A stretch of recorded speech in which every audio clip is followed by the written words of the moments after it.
Friends, what would you say to somebody if you thought you'd never get the chance to see them again?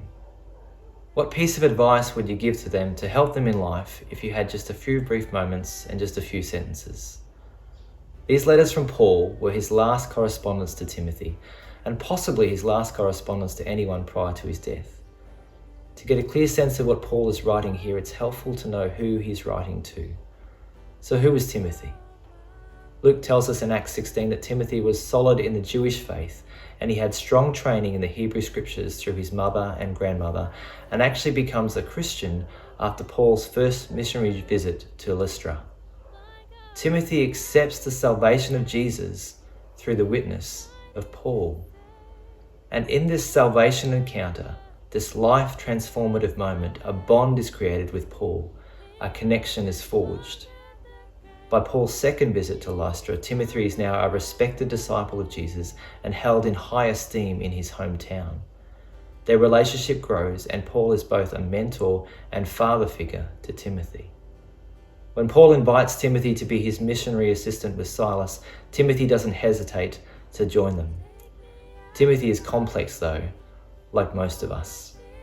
Keen to embark on a missionary adventure, Timothy struggled with a timid and reserved nature and felt insecure about his youthfulness, particularly when released and empowered by Paul to exercise leadership in relation to older people.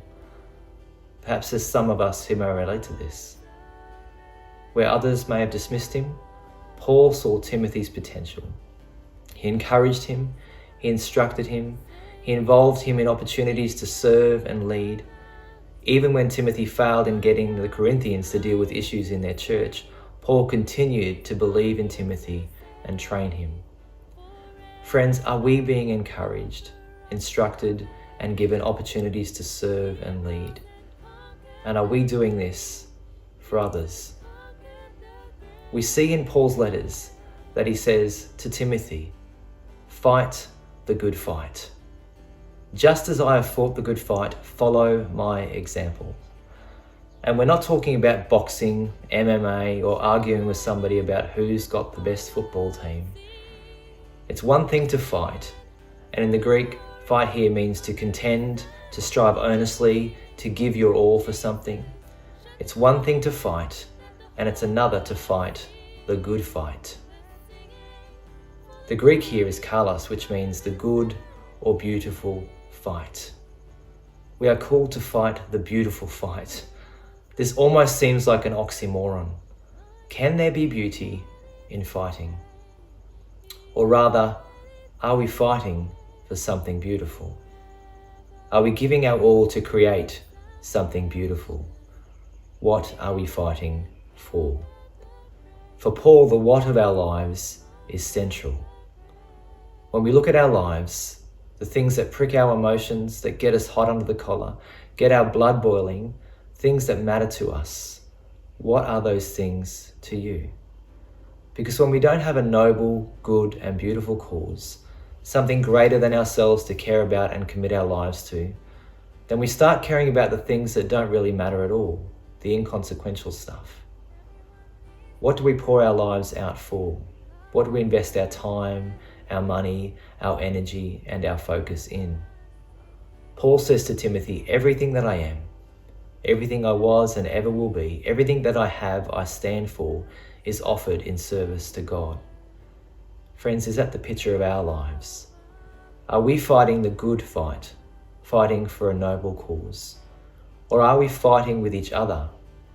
And in fact, many of the issues of the early church were centered around comparison, judgment, and division. Do we fight about things that don't really matter in light of eternity? When we do, we fail ourselves and God, and we fail to achieve anything significant for those that need it most. Where is our time, energies, passions, thoughts, and resources focused? Sometimes our main focus is fighting for a better parking spot or a better bargain. We need to learn to fight for what truly matters, for love, justice, peace, and hope. For God's kingdom come on earth, fighting to see things put right as God intended them to be. So what are you fighting for? For less pollution? For our creation? For kids who are homeless? Families that are broken? Loved ones who are sick? William Booth, the co-founder of the Salvation Army, said this: "While women weep as they do now, I'll fight. While children go hungry as they do now, I'll fight. While men go to prison in and out as they do now, I'll fight. Where there is a drunkard left, while there is a poor girl upon the streets, while there remains one dark soul without the light of God, I'll fight. I'll fight to the very end." So what's your "I'll fight" mantra? I encourage you to seek God's heart, pray and write it down and give your life to it. While there is racism, corruption, greed, violence, poverty, economic oppression, addiction, loneliness, pain and trauma, family breakdown, I'll fight. We fight for others, we give our life for others, because that's what Jesus did for all of us. But it's not just about what we are fighting for, but also how are we fighting? For Paul, it was not just the what, but the how. How are we living our lives in pursuit of the noble cause is key. Paul reminds us as he reflects on his life to fight the good fight and to not give up.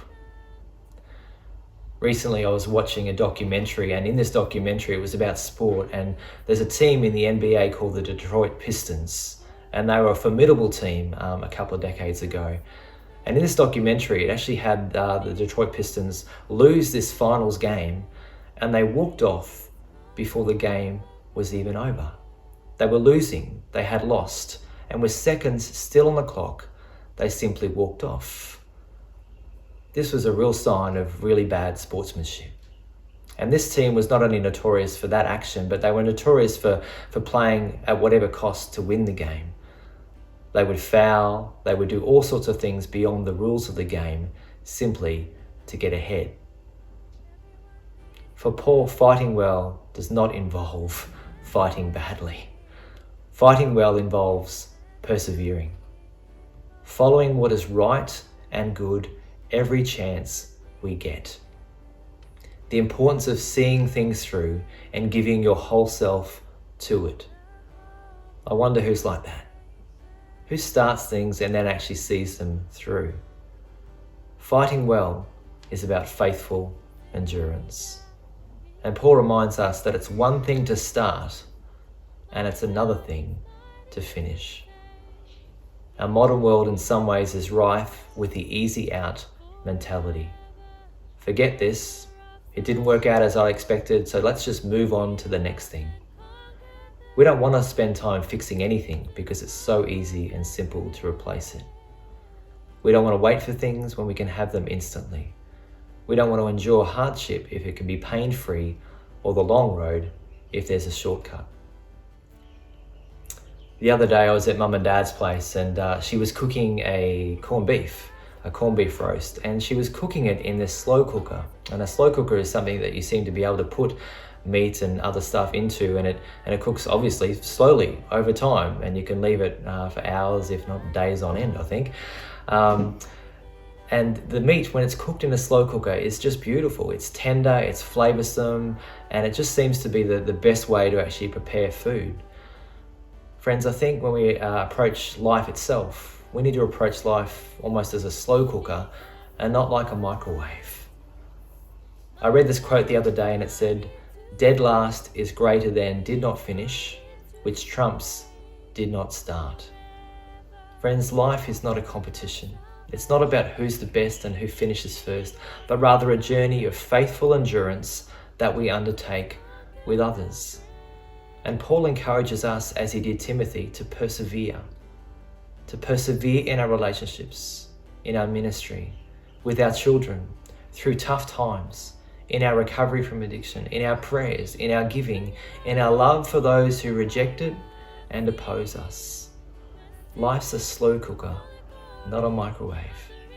Life is an ongoing series of seasons, and we are called to persevere, to persist, and to endure. Fighting well is persevering for the sake of others. It's about holding tightly to the eternal life that God has given you. It's about keeping the faith. It's one thing to accept the faith. It's another to have kept the faith. I wonder if you know anyone who was at one point followed Jesus and yet today no longer professes a faith. Someone who may have been really active in church but is now no longer part of a faith community, through hurts that seem senseless, or sadly all too often the small stuff that just is left unchecked and builds up. Paul's last words are keep the faith. Friends, are we persevering in our love and prayers for those who have maybe fallen away from the faith? Have there been moments when you felt like giving up yourself, doubted whether your faith journey was worth it? Paul knew intense pain, loss, imprisonment, attacks on his character, rejection, threats and attempts on his life, all because of his faith. And he says to us, just give up when it gets tough. No, not at all. He says to us, keep the faith. Keeping the faith is not about holding on to a set of belief statements or attending church meetings each week. It's about a radical personal relationship with Jesus revealed in our love for the world. Paul says to Timothy, just as he does to us today, friends, may you fight the good fight. May you persevere in the race of life.